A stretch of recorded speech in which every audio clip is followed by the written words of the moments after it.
Welcome to Inside Economics. I'm Mark Zandy, the chief economist of Moody's Analytics, and I'm joined by my two co-hosts, Chris Terides and Marissa Di Natale. How are you guys? Going well. How are you, Mark? Welcome back. It's good to be back. Oh, you're back. Yeah. I am back. Yeah, I came back early. I was supposed to go off. I was in London and I was supposed to go off to Dubai, but that part of the trip thankfully got canceled. So I came back home.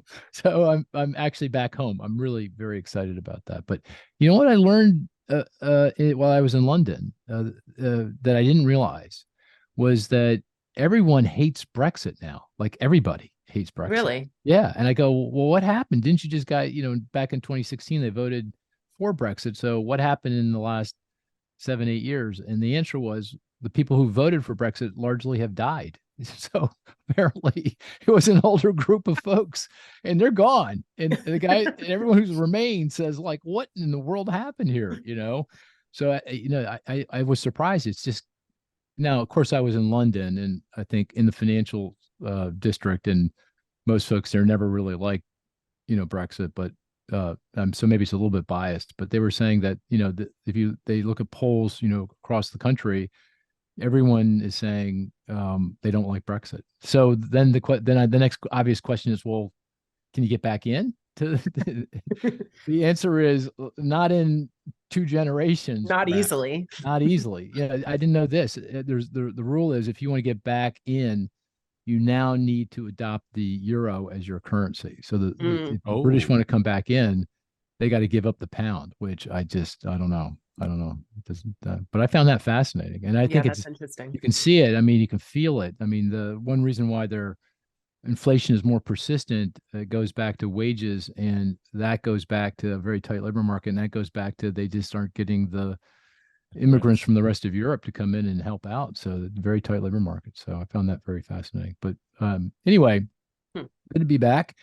And we've got a guest. I'm gonna keep a little suspense here. I'm not going to introduce her right away because I wanted to ask you guys one question before we move to her, and that is because I have been away I haven't been able to keep up. What's the big economic news of the past week or so? What's at the top? I know lots of stuff going on, but what's at the top of the list? Chris, is anything you want to point out? I'll point out oil prices. Oil prices. Prices down to 76, 77, thereabouts, right? They had been in the 90s, right? And in September. So that's certainly providing a little bit of relief to consumers, you would think. So that's certainly a positive. There are certainly others. I won't steal Marissa's thunder. Well, you just did. Oh, really? Okay. Great. Yeah, I was going to say oil prices. Yeah. Well, okay. So they were just a few weeks ago, I think they were all over $90 a barrel, and it felt like they were headed north. That's right. Israel, Hamas, the worries about that spilling over into Iran and the rest of the Middle East. Saudi was cutting production, so forth and so on. But it went in the opposite direction. So we're now down below or close to $80 a barrel. It's like 75 on WTI today. On WTI, West Texas Intermediate. Yeah. 77, yeah. That's a big plus. So what's gasoline prices? Does anyone know? 220, I think was the. Oh no, that would be wholesale, not retail. Wholesale. Yeah, wholesale would be 220. Oh, my local Wawa, I think, was at 360 yesterday. Well, if it's at Wawa, if it's Wawa, it's got to be, the nationwide price for sure. Yeah, $3.60. All right. Okay, good. So that's a real plus, right? It is. I think it is, right. Yeah, it's on our risk matrix as a concern, right? Certainly, if higher oil prices would knock down consumer confidence, so keeping them low and stable is definitely a plus. Of course, they can go up as fast as they came down, can't they? Can. Right. So I got to watch that very carefully. But we'll take it for the time being. That's good. And we get a consumer price index report next week on Tuesday. I think that should look pretty good, right? At least the top line, because gas prices are down from where they were a month ago. That should really help out here. Yeah, I think so. Down 15%, right? From September. So yeah, good. All right, Marissa, sorry about that. Did you want to? That's okay. Anything else on the front burner here in terms of your views of the economy? Well, kind of related to oil prices, why have they fallen, right? So drastically over the past month. The Chinese economy continues to weaken. We got consumer price and producer price reports for China, and they were both negative. So we have deflation in China, and that's Potentially part of the reason why we're forecasting lower prices is because we're expecting weaker demand from China over the course of the next 6 to 9 months. Right. So I didn't realize I thought the Chinese economy was kind of finding its way back, but no. Doesn't look like it. Not in terms of demand. Very I guess, weak for oil. demand. Yeah. That's right. Interesting. Good. I guess so. In a kind of a weird way, China's problems are a good thing for us. Helping inflation. And on the inflation side, we'll take it, I guess, right? Yeah. I mean, everything we can get. Okay. Yeah. I was just going to point out long-term interest rates, right? I mean, that was the other thing just a few weeks ago. Maybe it was even a week ago or two. Really, a lot of hand-wringing around 5% 10-year Treasury yield. We had 30-year fixed rate mortgages up to 8%, and that felt pretty scary. And it was like oil prices; they had gone up, and it felt like they were going to go even higher. But they've kind of come back in as well. The 10-year yield last I looked was 4.6%, something like that. I think 30-year fixed rate mortgages are still very high, but they're back down to about 7.5%. So that should be helpful. So it feels like all the economic news, sort of good news, in its totality. Stock market. Yeah. Up. Okay.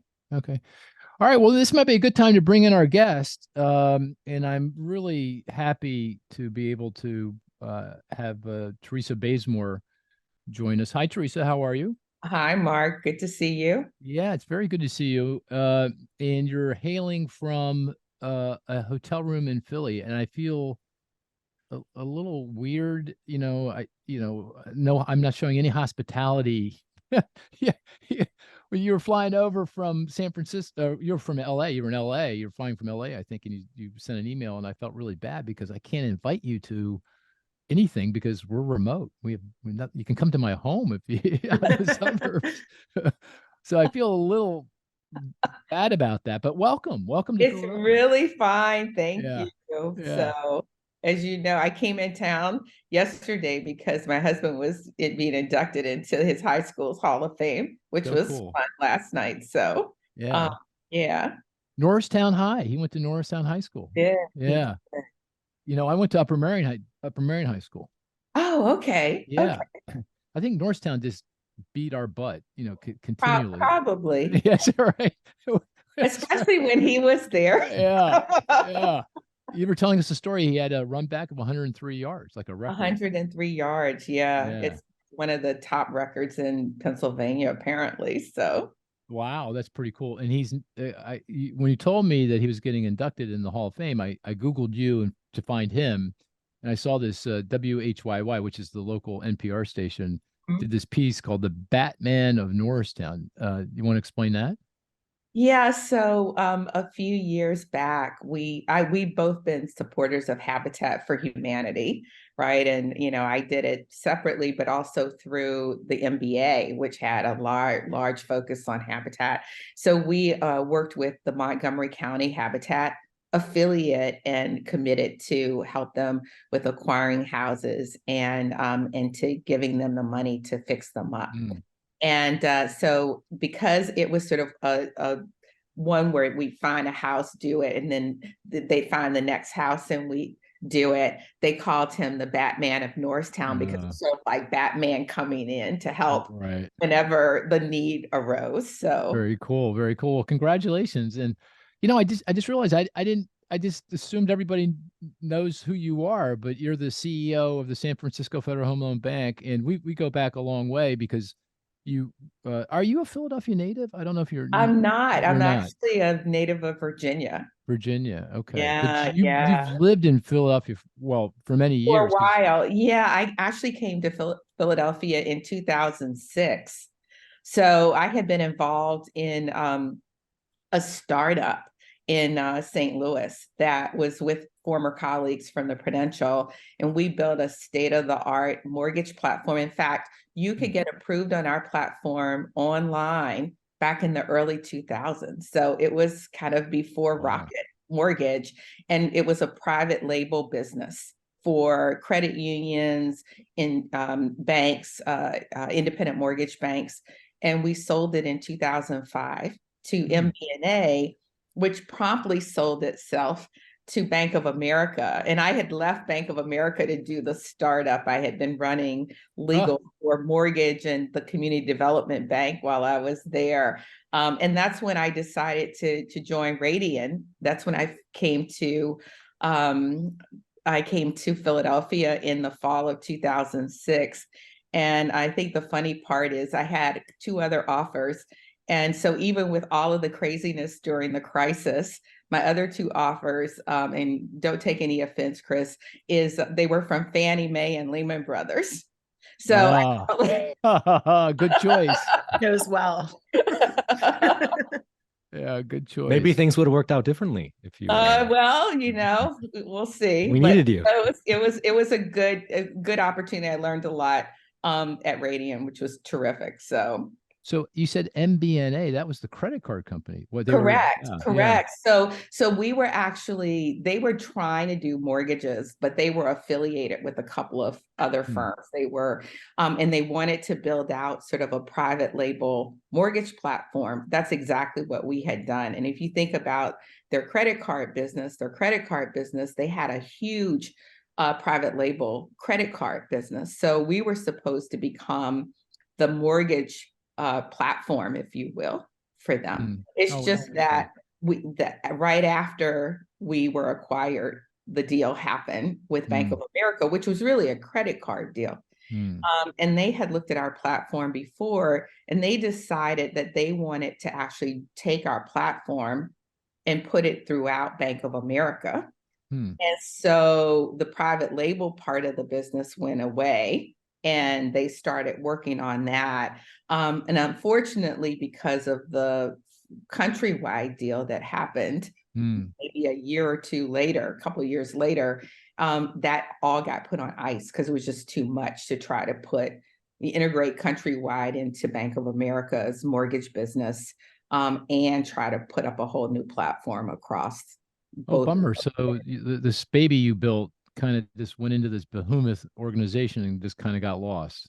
Actually, while I was at Radian, I tried to buy it, but they wouldn't sell it. So right. And of course, Radian is a large private mortgage insurance company, and I can think that's how I got to know you a bit, because I'm on the board of MGIC. Correct. And this was before my time. Maybe you were there, but MGIC and Radian were going to merge, I think, at one point. Yeah. So those discussions there. So think about it. I had been through a lot of mergers at Nations Bank, Bank of America merger. Then I'd gone to do this startup, and we sold it to MBNA. And then there was a merger, which brought me to Philadelphia. And I hadn't been in Philadelphia 2 months when we started having those merger discussions. And I was the general counsel, right, of the holding company. So I was heavily involved in negotiating that deal, heavily involved in also the decision when both companies decided to walk away from the deal, which I think was the best thing given what was going on at the time. But yeah, and in fact, when we announced the deal, it was early February of 2007. And our chief risk officer left, and I ended up becoming the chief risk officer in addition to the general counsel. And not only did we have a mortgage insurance business, but we also had a financial guarantee business out of New York that did a lot of AA credits for munis, some reinsurance business, a lot of wrapping of bonds for colleges and community hospitals. So, kind of a vast array of lines of business. There was also international business for both the MI business and the financial guarantee business. So my initial focus when I took over the risk function was on the financial guarantee company, because those are large deals that you're doing each time. And then I really had to pivot to focusing on how we change the underwriting guidelines for the mortgage insurance business. So, wow. And you were, when did you leave Radian? When was that?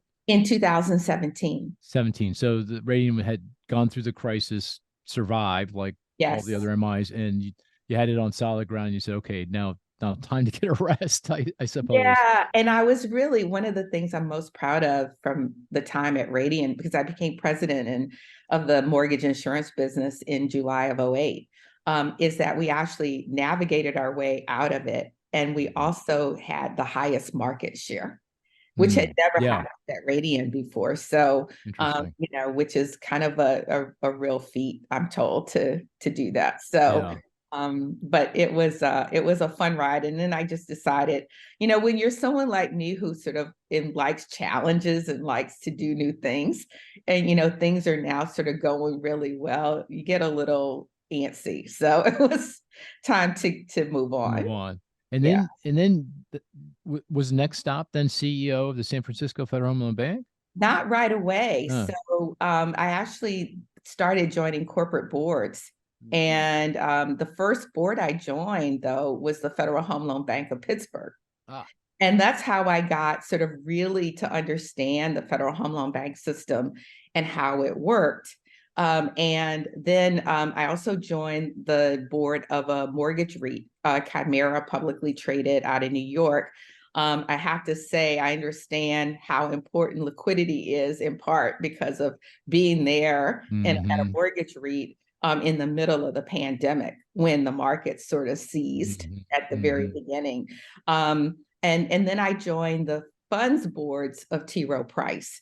And I still serve on those. I just finished a stint as audit committee chair. Oh, fun. And then we moved to California. So we moved to LA. It'll be 5 years at the end of this year. I had to give up the Pittsburgh board because I had a residency requirement, and I started on another board, which is an industrial REIT. So it's kind of nice because I have sort of a good array of things that I get to learn from, in terms of what I do. And then, so I joined, this opportunity came up at the Federal Home Loan Bank of San Francisco after I had been in LA for a bit. Well, and the news is that you've been there for a few years and you're going to retire from the San Francisco Fed. I guess you're off to the next thing. So, well, it's funny. It's a huge lift. And and when you're on the San Francisco side of things, right, so much is focused on in DC. So I'm finding myself traveling a lot, to the East Coast.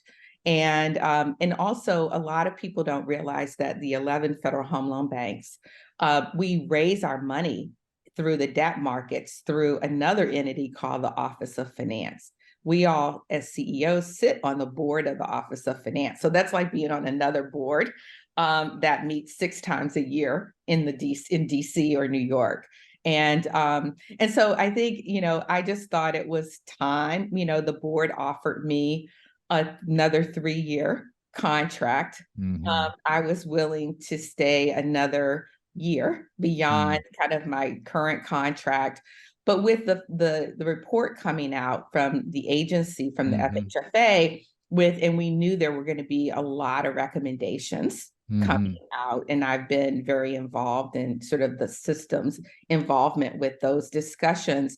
The board was concerned that this is a long-term effort, and it needed someone who was willing to kind of oversee that effort going forward. And so the decision was made that we would let my contract in on its own terms, and they're starting to search for the next person. Well, I can't wait to see where you go next. It'll be really cool to see that. Now, you said a lot. Not a full-time job. It sounds like you've got like 3 or 4 full-time jobs. I'm just saying. Yeah. But there's a lot to kind of unpack there with regard to the federal home loan banks, because you and I and Chris and Marissa know the FHLBs, but most people don't. They've been around 100 years, and we need to unpack that and talk about what you alluded to earlier. The FHFA, the regulator of the federal home loan banks, just this week, I think, came out with a report detailing some potential reforms that are going to play out over a period of time. So we'll come back to that. But before we go there, I want to kind of mine your expertise in the housing market and the housing finance system. because a lot of the listeners are really focused on, what's going on in the economy. And obviously the housing market is kind of front and center because it's the most interest rate sensitive sector of the economy. And it's at this point in time, taking it on the chin, right? 8% 30-year fixed rate mortgage, nothing's affordable. Home sales have collapsed. So maybe you can just riff a little bit and give me your sense of what's going on in the market and, where you think we're headed here.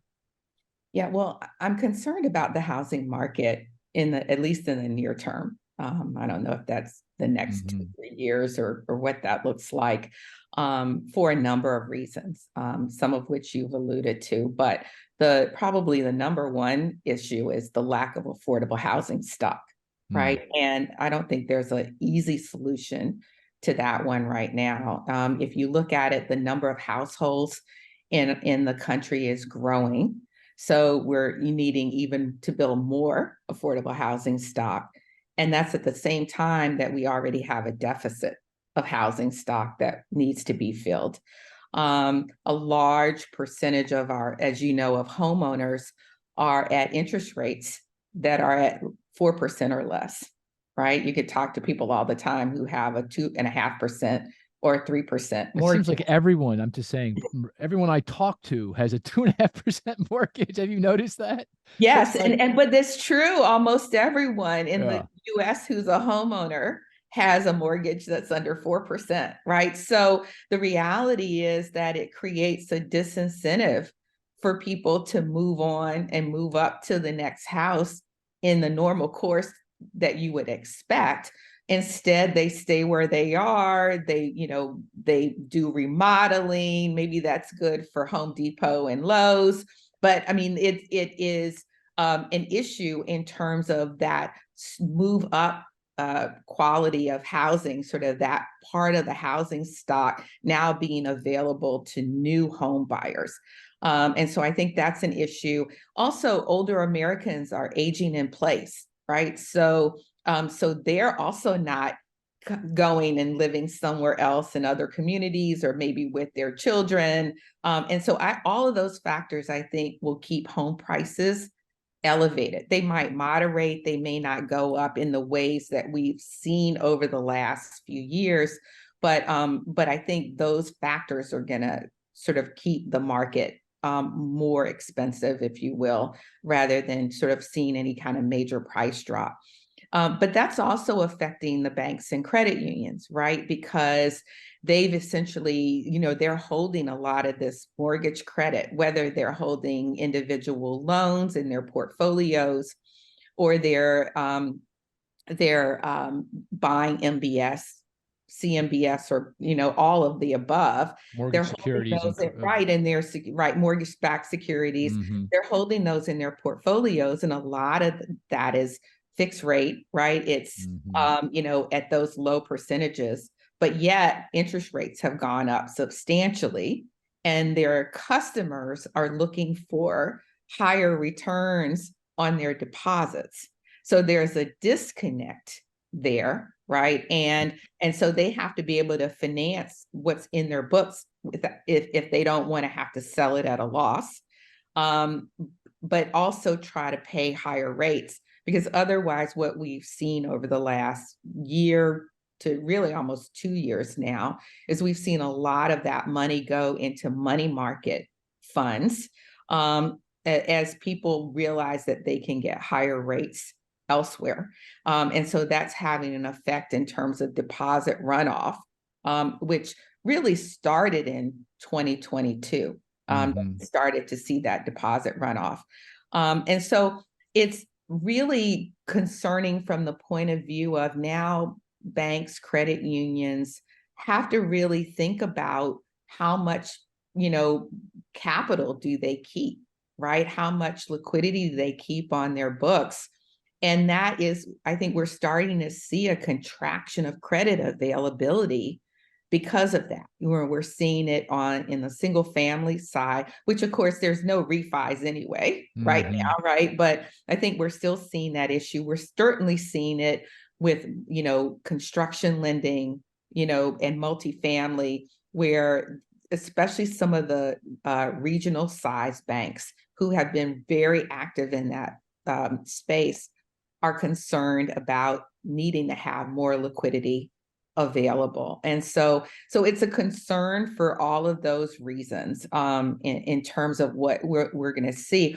And just as a point on the interest rates, you know, as you look at people being able to purchase homes, every time the interest rates go off, I call it sort of a carving off.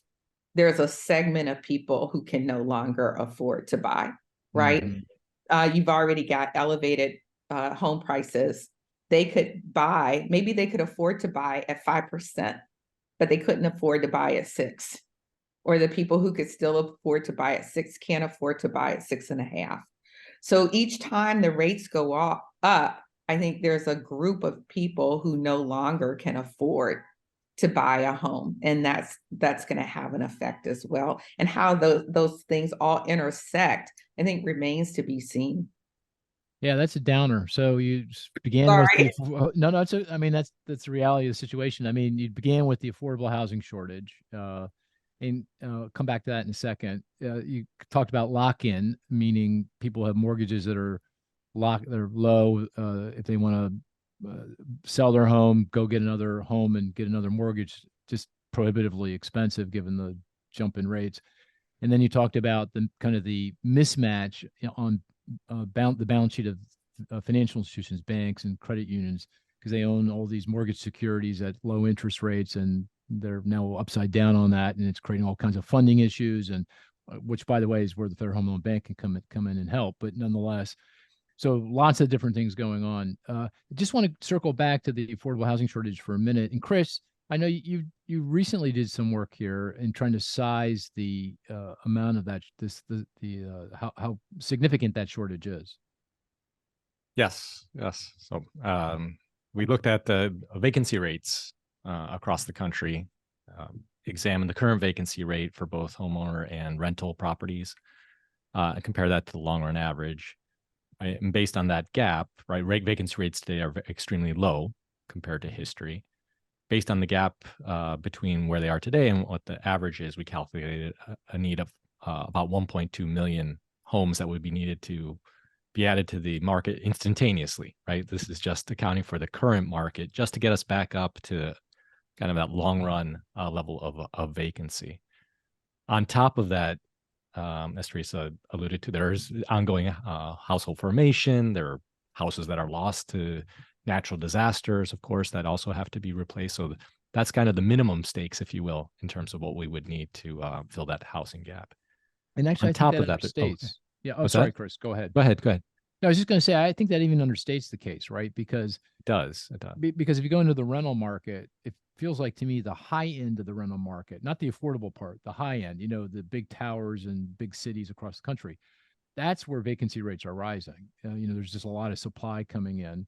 And so that market is you could argue maybe even oversupplied, which means that the affordable part of their market, affordable rental, the shortage there is probably well higher than 1.2 million. I mean, if anything, I'd say your 1.2 million is probably a lower bound on. Yeah. Okay.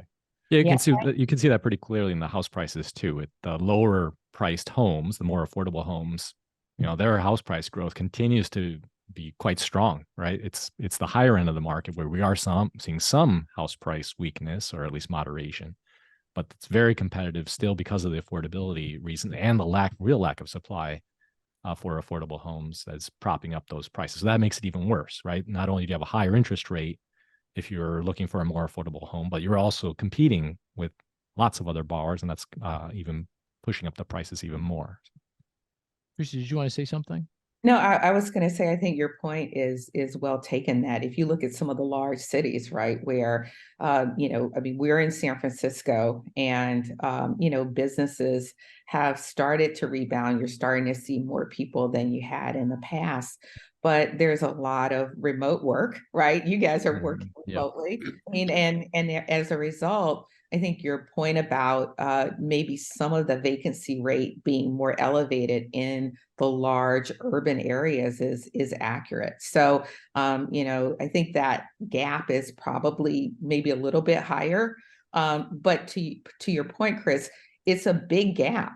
And, and that's without taking into account household formation, or to your point, also destruction of housing through climate disasters, et cetera. So, yeah, and I also think this may be too much into the weeds, but our listeners like to go into the weeds. So it feels like there's also what I would call pent up household formation, right? Because households can't form because where are they going to live? I mean, they can't afford a single family home. They can't be a homeowner, and they at an 8% fixed mortgage rate, and they can't afford the rent because rents have gone skyward up until now. So they're doubling up. They're staying with their parents, so I suspect that the shortage is even greater if you consider, kind of a normalized level of household formation. Does that resonate too?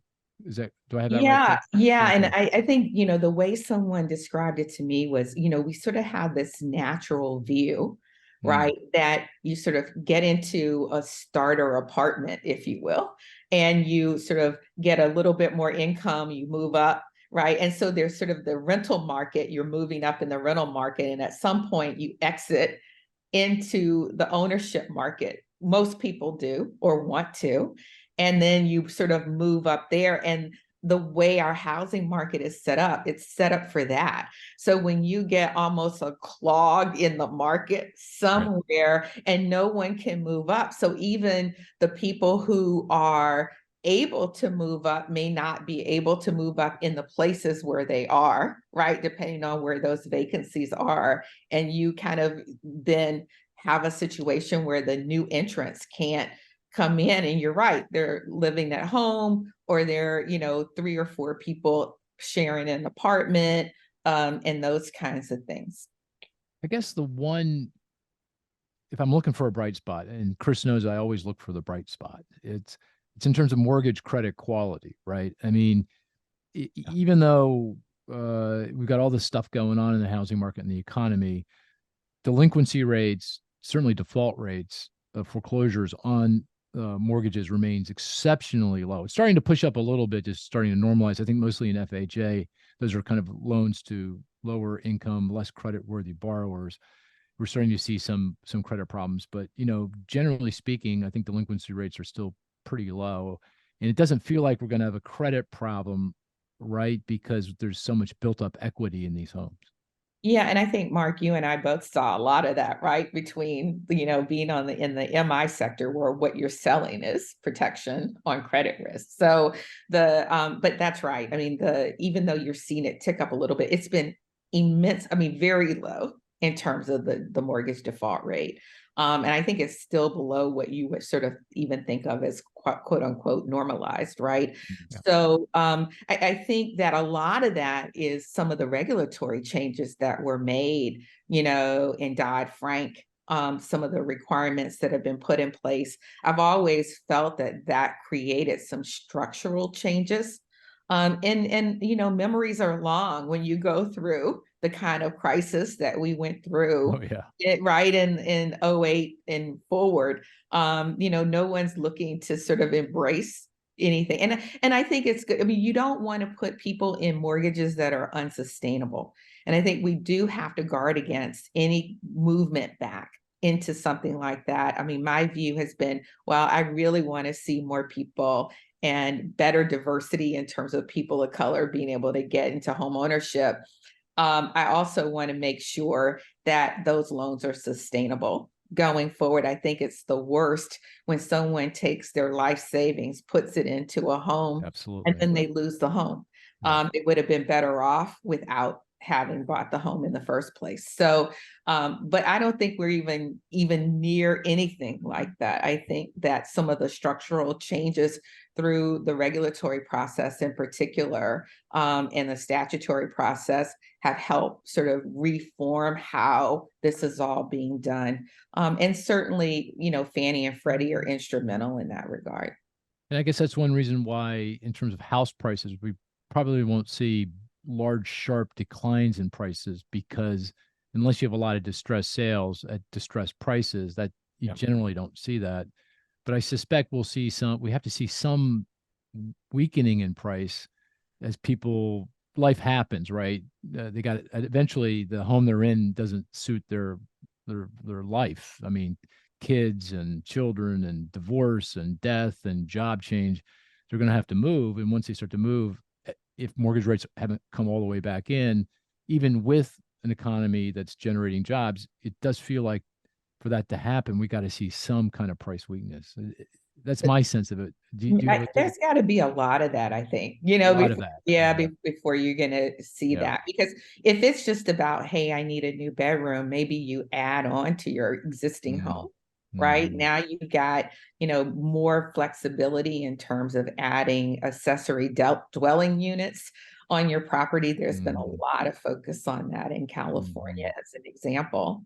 So, I think that always is there, Mark. I just, I don't know that gets you there quickly, because as Chris was alluding to, you still have multiple offers on some of these more affordable homes, right? So as long as you've got 3, 4, 5 or more people bidding against each other, it's going to keep prices somewhat elevated, even when those things are happening that free up some more units in that area.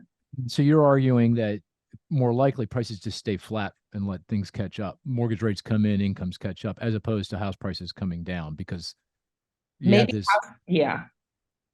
okay.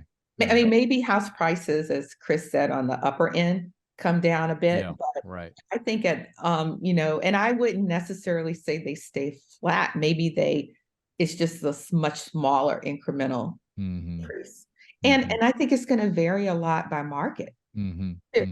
Right. So yeah, for sure.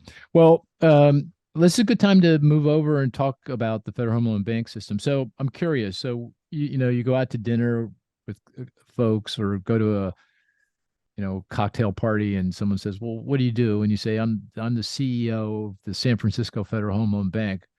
What, you just get these blank, well, federal, what is that? What is the Federal Home Loan Bank? Sometimes they ask me, what about getting a mortgage? And I have to. Oh, is that what they say? Yeah. Well, good. Okay. No, we're not. Can you help me with that mortgage, please? Right. Exactly. The way I think about it is, so the federal, you referenced the almost 100-year history, right? The Federal Home Loan Banks were created in 1932. There are 11 of us. And for the San Francisco Bank, we cover California, Nevada, and Arizona. And actually, if you think about there's sort of some real brilliance in terms of how they created this, because it was really to provide liquidity. They being U.S. Meaning Congress. Congress. So okay, so 100 years ago, the Congress did something right. I mean, and if I always reference It's a Wonderful Life, right? Yeah, if George Bailey had membership in the Federal Home Loan Bank, he could have just called up, got some money when those folks were doing the run on the bank, right? Instead of saying, oh, your money's in that person's house and that person's house, right? I mean, that's the modern day equivalent of what is happening, we've seen over the last couple of years. So I think but it also, the system is able to sort of expand and contract. So we have, Congress has changed who can be a member over the years. We now have commercial banks, credit unions, community development, financial institutions, and insurance companies have been members from kind of the beginning.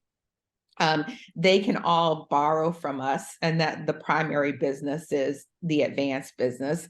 It was the original business, and that was liquidity for our members to sort of finance what they were holding on their balance sheets. And I think that's another sort of misnomer, right? We're not a warehouse lender, although some of our members are warehouse lenders. And so indirectly, we help them with the funds to lend to, it could be other banks, but it could also be independent mortgage banks that they're lending to.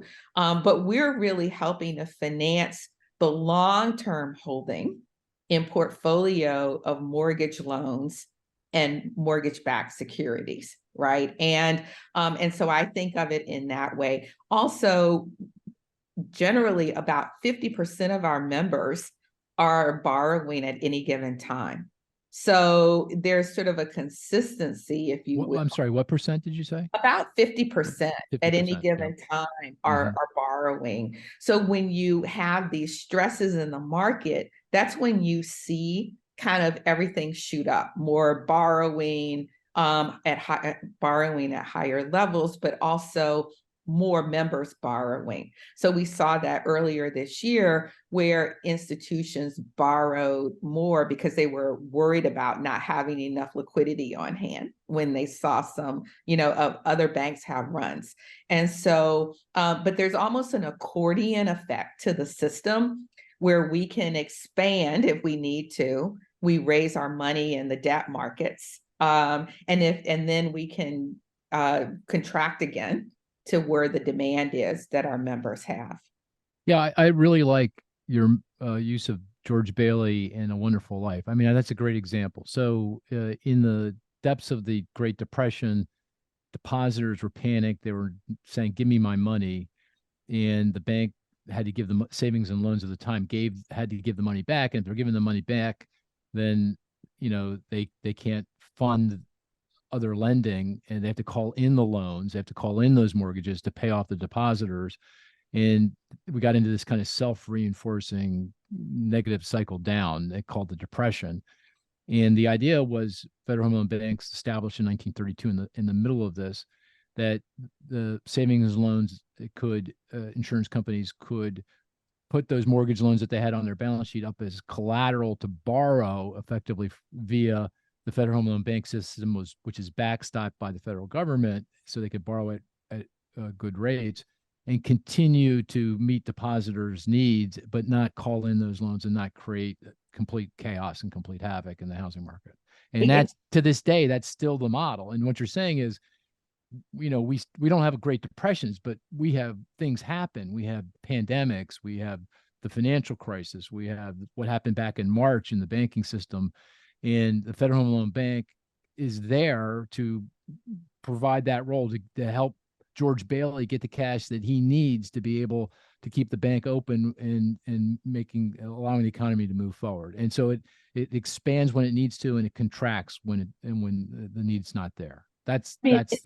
Absolutely. And it's really interesting because if you go back to 2021, right? Actually, if you start in late 2020, when the government was putting a lot of stimulus out there because of the pandemic, and individual households were getting a lot of dollars. They were depositing them into their financial institutions, whether they were banks or credit unions. And so what we saw in 2021 was that the balances of the Federal Home Loan Banks, that sort of normalized kind of level of balances or a loan advances, went down to very low numbers at the end of 2021. If you go back and look at that's what you would see. And it's because if you're a financial institution, the cheapest way to, fund yourself is through deposits. You're going to do that before you're going to borrow money. And the banks are paying nothing. I mean, I remember back, it was like, if it wasn't zero, it was pretty darn close to zero on what you're getting. Close. Yeah. Exactly. Yeah. And then what we saw in 2022, because I remember we were having conversations about how long would this really low level last, right? How long would it take kind of those excess dollars to burn off? And we were thinking 2 years, 3 years. We certainly didn't expect to see it happening in 2022. Yeah. When we were going into 2022. And what we saw instead was a combination of things. But initially, part of it was as the economy started opening up, people started spending some of that excess money. They also, as rates started going up, they started moving it elsewhere where they could make more money. But at the same time, when those deposits had come in, the financial institutions do what they normally do. They deploy it, right? So they lent more, they did more mortgages, they bought more mortgage-backed securities, they bought more treasuries, right? And so they had these portfolios that were at the rates that were prevalent at the time that they made those investments, but we saw an increase of over, 500 basis points in 14 months. Mhm. And so those assets end up being underwater. And so you have two things happening. You now need additional funding to keep those assets. That's why we saw the borrowing across the system go up, even in 2022. And it was all types of institutions. It was all sizes of institutions. It was, we saw it not just in the banking space, but in the credit union space as well, as they saw in their member organizations. They still saw some of their members put money in a money market fund where they might get paid 5%.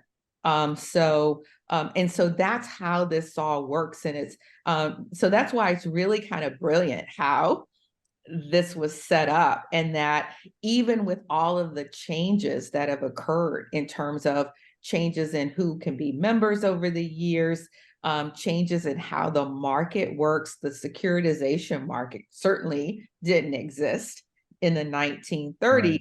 But it's really about holding those assets. And most of the collateral that we take are in fact some type of mortgage asset, right? They're either whole loans or they're mortgage-backed securities. Sometimes multifamily mortgage-backed securities, sometimes some commercial, but mostly resi and multifamily. Okay, so now, of course, the Federal Home Loan Bank system has come under some criticism over the past year or so. Lots of different lines of critique. The one that I think resonates with most people is going back to the March banking crisis, the failure of Silicon Valley Bank, SVB, and Signature Bank. These two large institutions, I guess SVB was in your world and Signature was over in New York. Correct. And these were large failures that led to a bank run, and it was pretty scary for a while until the Federal Reserve stepped in and provided some liquidity support, the Bank Term Funding Program, and the regulators stepped in and ensured that the depositors, those at above or below the deposit insurance limit in these institutions, so they quelled the crisis. But nonetheless, and if you go back and look, SVB and Signature were very large users of the Federal Home Loan Bank. They were under pressure, and so they turned to the Federal Home Loan Bank because they were getting deposit outflows, just like George Bailey. Money was flowing out, and they said, "Okay, I'm a member of the Federal Home Loan Bank. Help me out. And here's the collateral, by the way. Here are the mortgages and the mortgage securities and everything else that I need to borrow from you, Federal Home Loan Bank." But they failed, and of course, now it's history. So how do you respond to that? What do you think about all that critique? Yeah, so I think there are a few different points. One is that we're not the regulator, right? And if I think that gets confused too, because for many years, it was the Federal Home Loan Bank Board or something to that effect. And it was the regulator and the provider of liquidity. And Congress carved that off, I think in FIREA. Yeah. And 1990, right, 1989, 90. Yeah. And now the FHFA is our regulator. But all of the members that are members of the banks we're not their regulator. Now, we have an obligation to sort of credit underwrite our members. There are certain requirements in order to even become a member, in addition to the type of organization that you are. And so we underwrite them when they're coming into the system. But even after that, we look at, their ratings from their primary regulators. We look at their financials as they report throughout the year. And we establish what the maximum amount they can borrow from us based on all of that sort of underwriting, if you will. And then we also then determine, and that's what we call that, the financing availability. So think of it as, hey, I'm, a bank or a credit union or insurance company. I can borrow, say, 20% of my assets size. And then there's borrowing capacity, which means now I've also pledged enough collateral. That's the collateral that meets the congressional requirements that I can borrow against. Most people don't have, or institutions don't have enough collateral they posted to get to that financing availability amount. But why this is important is because it's really on-demand liquidity. So some of the critics have said, well, you should know what they're going to use the money for before you lend it. The whole structure of the system is built on-demand liquidity. So if someone calls in and says, I need, $1 billion, or I need $500 million, we already have already underwritten them. We know that the collateral is there. We've looked at the collateral. As interest rates have gone up, we've actually reviewed and decreased the value of the collateral, right? So we know whether they can borrow. If we had to underwrite the purpose, it wouldn't be on-demand liquidity anymore, and it would totally change sort of how we can Well, it may not work. I mean, and stabilize. Right. I mean, we wouldn't be able to stabilize. You go back to George Bailey, the depositors are knocking on the door. You got to do something like now. You can't go. Exactly. Yeah, right. Exactly. So I think that's part of it. And so if you think about it, whether it was Silicon Valley or Signature or the many other institutions that were starting to increase their borrowings, they were increasing their borrowings over the course of 2022 into 23 for some of the reasons that I was talking about a few minutes ago. And so even 2 days, I think, before the bank run, they were still highly rated banks by any, if you looked at any of the rating agencies, et cetera. The day before the run, they announced they were going to have this big loss. We actually immediately started looking at their capacity and whether they should, still be able to borrow, et cetera. It's that they had to run literally the following day. So I think that in the speed of the run, nothing like anything we've seen. I mean, even in the financial crisis, I think one of the best statistics I've heard is that I think WAMU lost about 10% of its deposits over something like 3 months. And SVB lost 26% of its deposits in a day. And if there weren't a cutoff for, getting money out of the bank, it would have just continued because there was a lot of demand that would have come out the next day. Which the FDIC, correct me if I'm wrong, but I think the FDIC shut SVB down in the middle of the day on a Friday. It was a Friday morning. They never do that. They never do that. I mean, it was about 8:15. Yeah. West Coast time, or 8. I mean, when I found out, it was about 8:15 in the morning West Coast time when they shut it down. So, and so I think there's sort of while I hear what some of the folks are saying, and I think there's certainly things we learned over the course of this year, things like the level of uninsured deposits, and some of those things we have to start taking into account as we evaluate the credit worthiness of members and decide what that level of, lending, sort of maximum lending amount should be, and continue to refine sort of our credit models based on what we've learned over the course of this year. I think it would be a mistake to sort of not have it be on-demand liquidity the way it is now. And it's particularly important, and I think you pointed this out in some of your writing, for small institutions that don't have the access to the capital markets, or in a stress situation, access to some of their normal other sources of liquidity. In those circumstances, they really do rely on us for that money. And keep continuing to have sort of a robust system is important to keeping also the cost of that liquidity as low as we've been able to keep it. Well, as you point out, I along with my good friend Jim Parrott, great housing analyst, and a couple of our other colleagues at Moody's, we've written a couple of papers, and I'm a fan of the Federal Home Loan Bank system. So I might be a little bit biased. I'm just going to turn to Chris real quick. Chris, because Chris may not be quite the fan. He may be one of those critics. would you push back? What would you push back on anything that Teresa just said? Anything that I would because agree certainly that they have provided liquidity and that liquidity is important. I guess at the same time, right, there is moral hazard that's injected into the system, right? By having access to that liquidity on demand, having a cheap source of liquidity, right?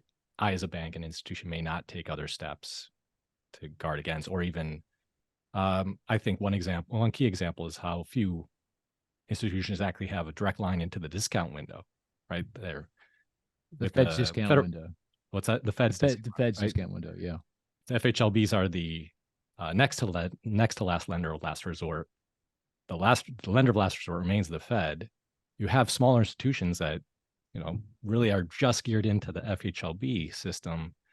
And if they needed to actually access the discount window, they haven't tested that system. They don't have the guardrails. I think that just underscores some of the moral hazard that exists there. So I agree that they play a role, but I would push back a bit in terms of, there are these moral hazards that we should be thinking about and, certainly looking to reduce in order to make sure that the system continues to serve the need that we've described for it.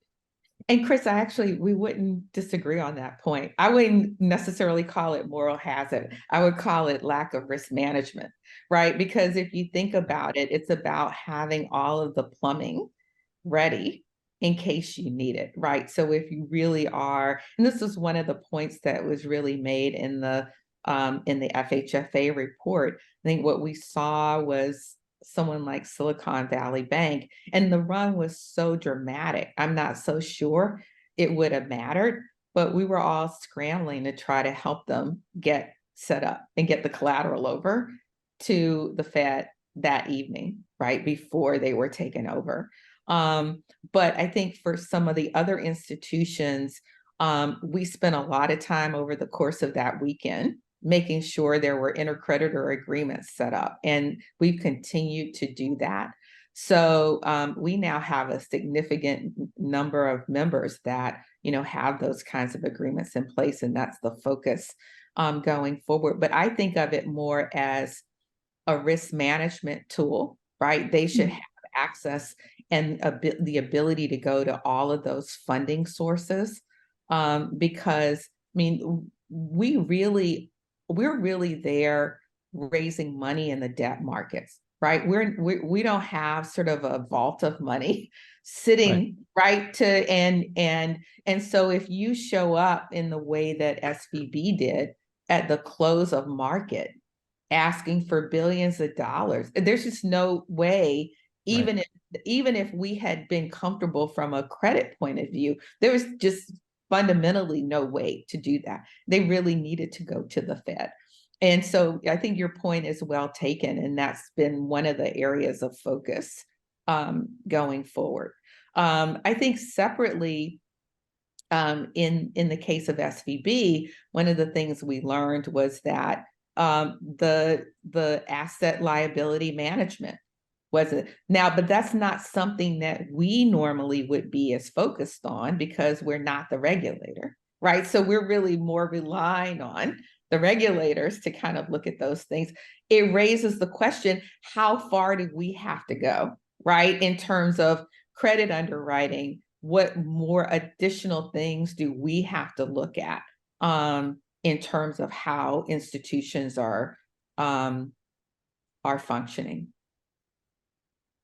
Let me turn now to the FHFA report. So the FHFA took on board all the criticisms and concerns that people have been expressing. And we haven't tackled all of them. We've tackled some of them, but there's many. And it makes sense, right? You got a 100-year institution. It's got to evolve and change and keep up with what's going on in the mortgage system and the housing finance system and everything else. So it makes sense that it needs to be looked at carefully on a regular basis. And that's what the FHFA, your regulator, did.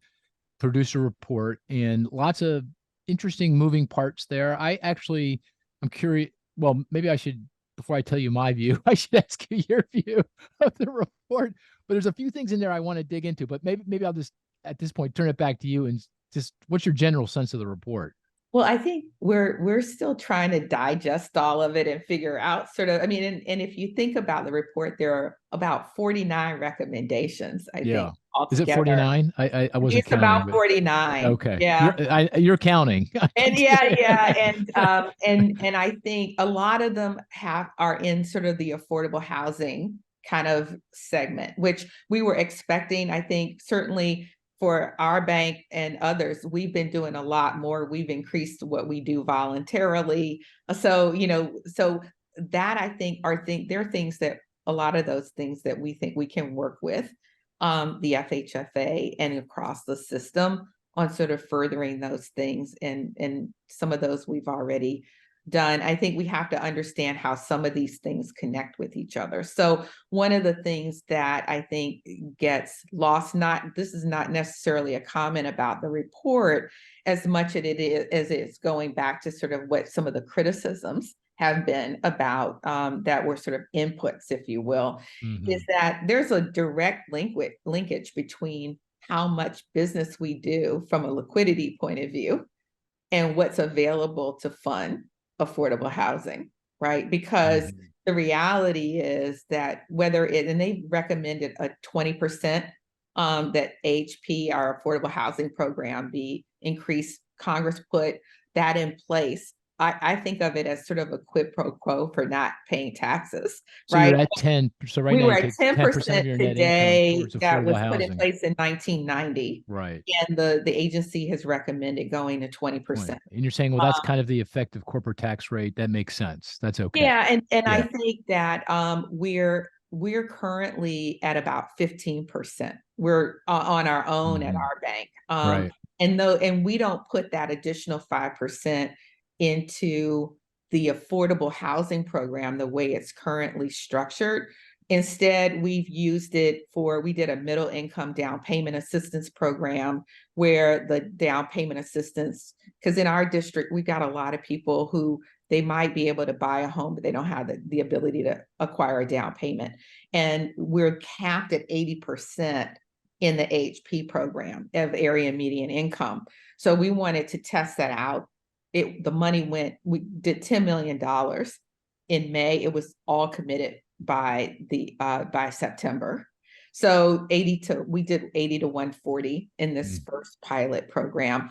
Or we do grants to nonprofits who are doing work in community investment, economic development, financial literacy. We took that number up from 1.5 to 4 million. So there are a lot of different programs where we look at what are the needs in our particular.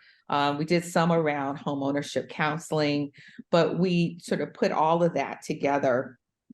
And we, that's how we came up with the 5% that we thought would be most impactful in our area. So what we'd like to see from our bank, and I can't speak for all of the banks, is that if we were to go to 20%, I think we want some of that to be monies that we can use in a discretionary fashion, clearly with oversight to make sure it's being used for affordable housing and community development, but that we can really tailor it to the needs in our communities. We're taking another $1 million and we are investing it in helping to do capacity building for Native American communities. So, which was another area that was a focus in the report. And CDFIs, I think, we probably have the most active borrowing with CDFIs in our district.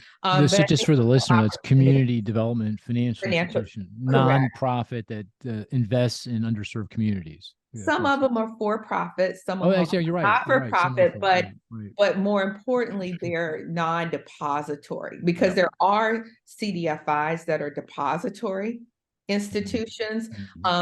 But they have the benefits of FDIC insurance or NCUA insurance if they're a credit union. So, but I think those are a lot of the things I think that there'll be a lot of opportunity to work together on. But we're still trying to sort through everything. The agency, the FHFA themselves has said this is sort of a long road ahead, because some of these things there's sort of a construct of what they have in mind, but a lot more to be sorted through. So rulemaking to come, requests for Congress to act, which in some cases could potentially require rulemaking post congressional action.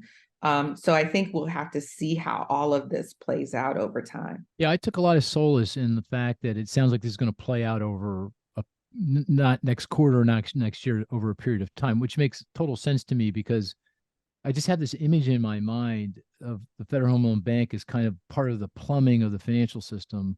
It's been around for 100 years, and it's not quite clear where the pipes are going and how they all fit. And you start monkeying with it, and you say, oh, why is that pipe going over there? Well, it should go over here. You could really cause the system to perform leaks everywhere, not performing very well. So it felt good to me that they're going to take their time here, because you got to really think through what you're going to do. You in your response to me about what did you think, this kind of the open-ended question, what did you think of the report? You focus on the affordable housing side, and of course, one of the key missions of Federal Home Loan Bank System is to promote housing and affordable housing, and that's what you're focused on. And it sounds like you feel that all feels pretty good to you. There's some discussion and got to figure out what works best, but certainly the intent here is in the right direction. The other aspect of the Federal Home Loan Banks, which we talked about, but just to make it explicit, is financial stability. Providing a source of funding to member institutions, banks, insurance companies, CDFIs, when the going gets tough, when those depositors are knocking on George Bailey's door, in providing that stability to the system. And as you said, that the money can come in when it's needed and go out when it's not needed.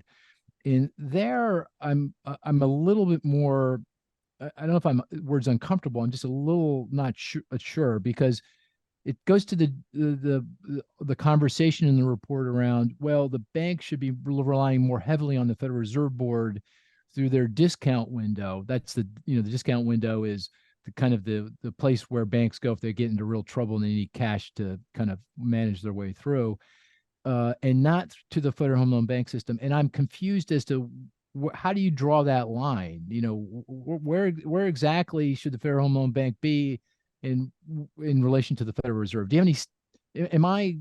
No, I think you've hit a really important point, and because there's not really a bright line, right? Yeah. To this, in terms of when someone is really in trouble enough that they need to go over. And obviously we're talking to the primary regulators, and I think that's going to be part of the discussion as to sort of trying to suss out when that point comes. And it may not be the same, because the circumstances for a particular institution are going to be different.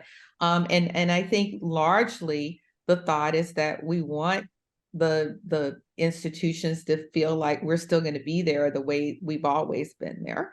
But I think it also gets to this point that we were talking about, where there may become a point where the money they need is at a time or at a magnitude, right? Particularly for very large institutions, where they need to go to the Fed just because of how we raise our money.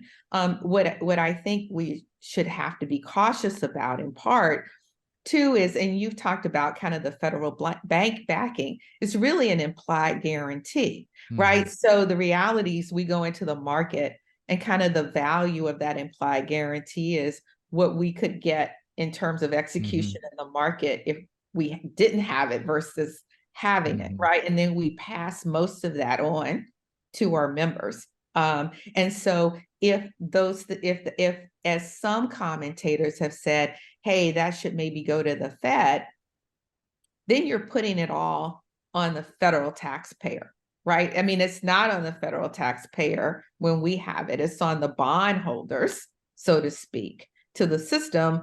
And what a lot of people don't realize is that in addition to having kind of more, we're always over collateralized, for one. Number two, we have the member capital, right, that they have to put in. We have retained earnings, which it's actually a chart in the report that the FHFA put out, the retained earnings of the system have gone up tremendously over the last several years. And then you have the bondholders have the joint and several liability of all 11 banks. So before you'd even get to the implied guarantee, right? But there could be times where there's such a demand or so much need that the Fed needs to step in. I know, at least for me personally, as a taxpayer, I don't want to see a lot of that going over there before it has to.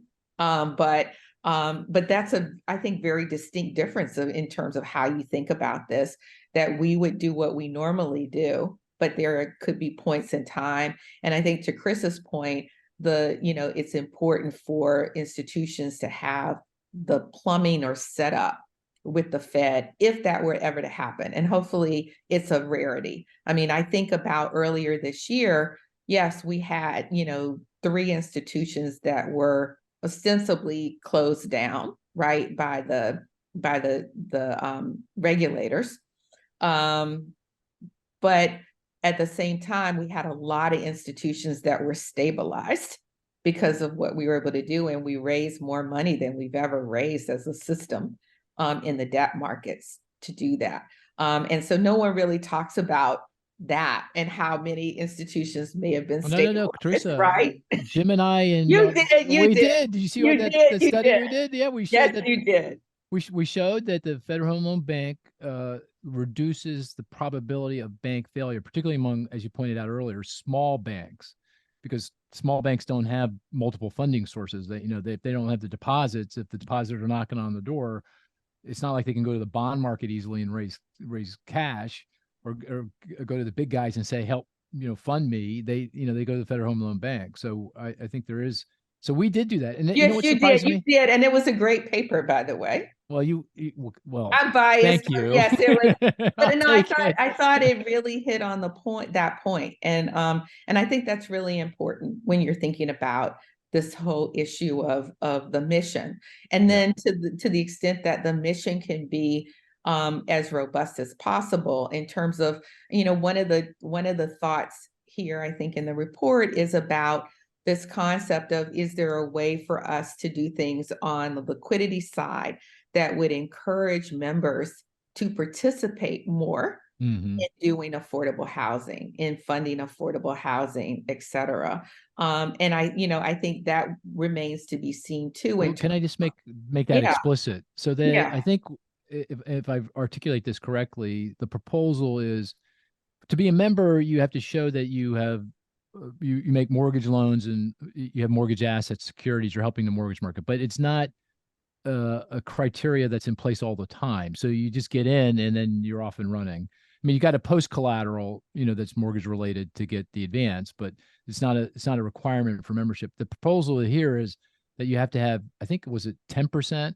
10%, and that's actually not what I was referring to. It's not? Okay. No, I was referring more to the concept of discounted advances, or I see. ways that we could have, where they would then take those dollars and use them for investing, say, in construction of affordable multifamily housing or those kinds of things.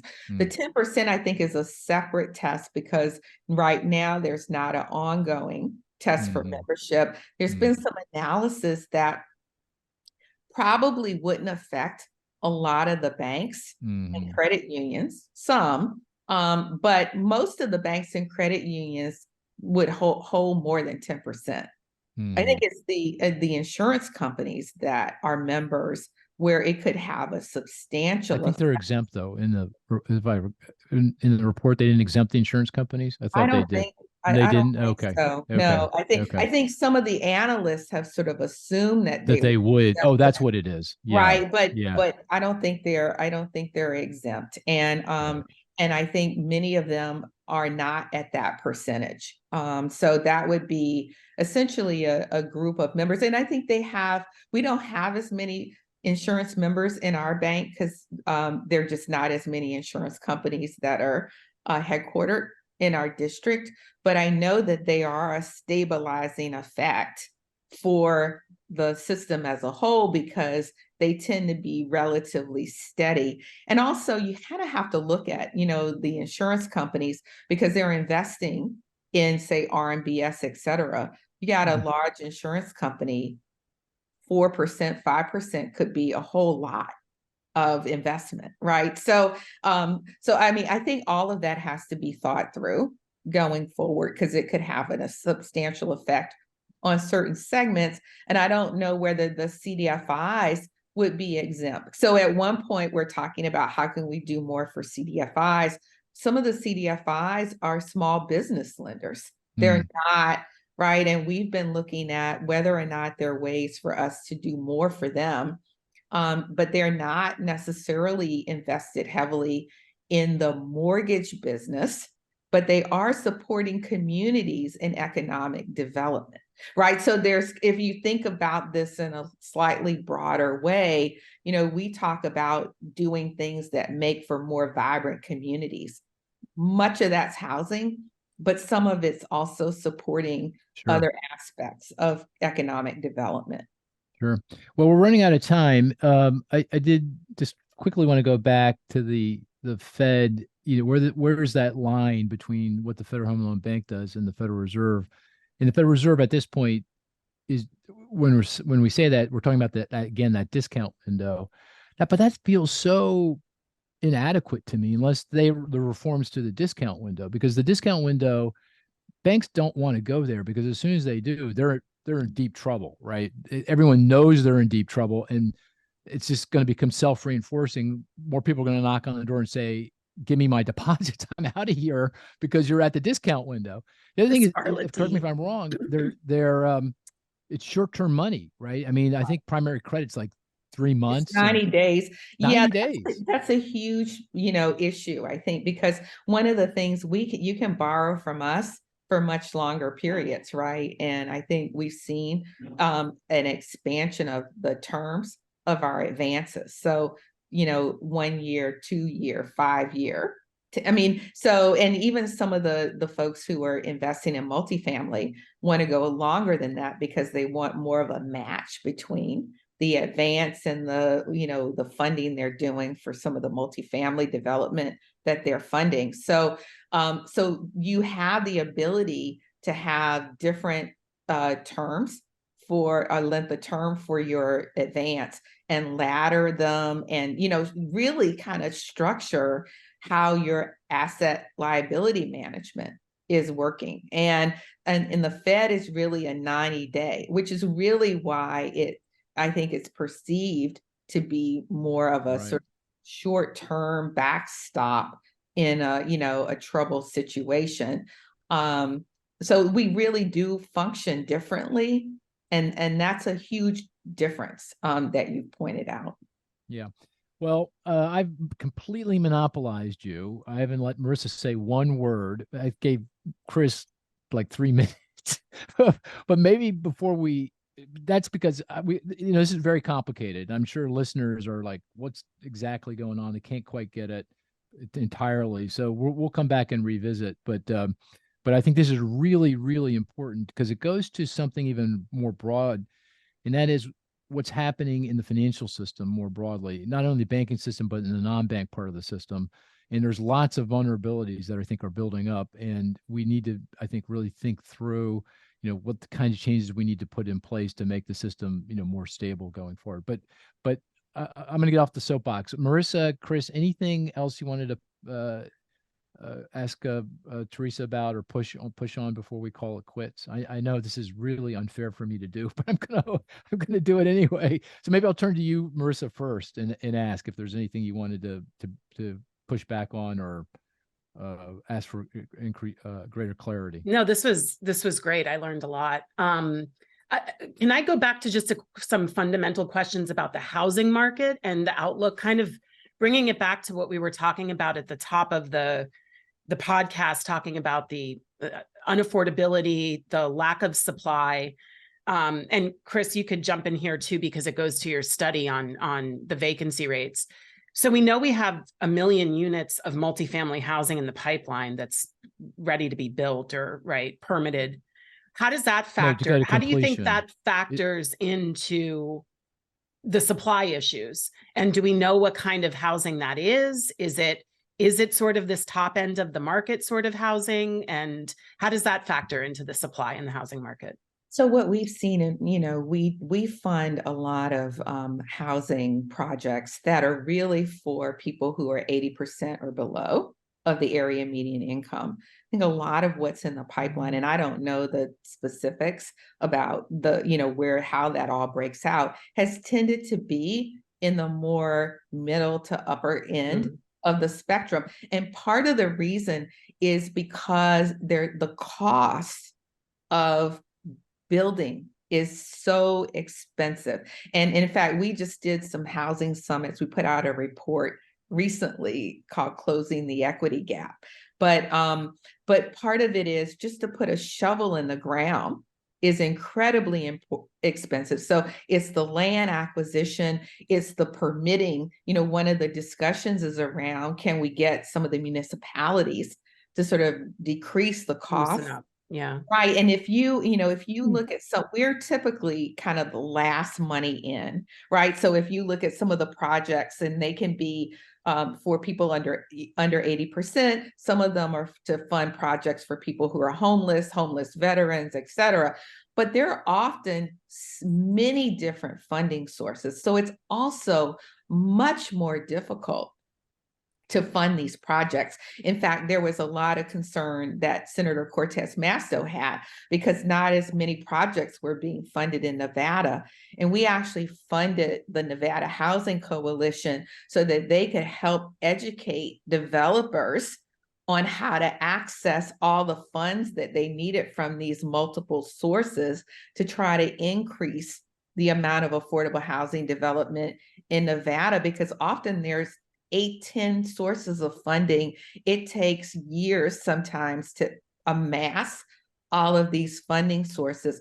And it's another important piece around the federal home loan banks, because some of our larger members are the ones who have the capacity to sponsor these projects. There has to be a sponsor. Ironically, SVB had 16 of these that we had to find new sponsors for. So I think, to your question, that's part of the issue, is how do we reduce the cost of doing this? Certainly the pandemic didn't help. Material costs went up substantially. And we need more people going into the building trades. Yeah. Right. Another area that we didn't sort of touch on, but is another issue. Chris? Oh gosh, there's so many there's so questions much, and topics. We'll have to have Teresa back in retirement. I guess I'll ask a very quick question then. Last one. Are federal home loan banks systemically important financial institutions or not? I think they are. And I think every time there's been a stress, we've sort of proven to be. So I think that's important. So they should be under the auspices of the Fed? Well, we already have a federal regulator. So, I mean, I'm not going to go there, but I mean, we already have a federal regulator. So, okay. You want them doing stress tests, Chris? Well, they do stress tests. I mean, we get reviewed every year. So, by the FHFA. So I think Chris is alluding, if you're labeled systemically important financial institution, then you're boom, I get it. You're under the Fed's auspices, and that whole different ball game. I don't think the FHFA is going to allow that to happen somehow, some way. Anyway, Teresa, it was fantastic to have you on. The federal home loan bank system is going to definitely miss your voice, so it's going to be tough void to fill. But you're great, and I really appreciate you coming on Inside Economics. So thank you for doing that. Absolutely, I enjoyed it, and I'm happy to join you at another time. That'd be helpful. Well, with that, dear listener, we will talk to you next week. Take care now.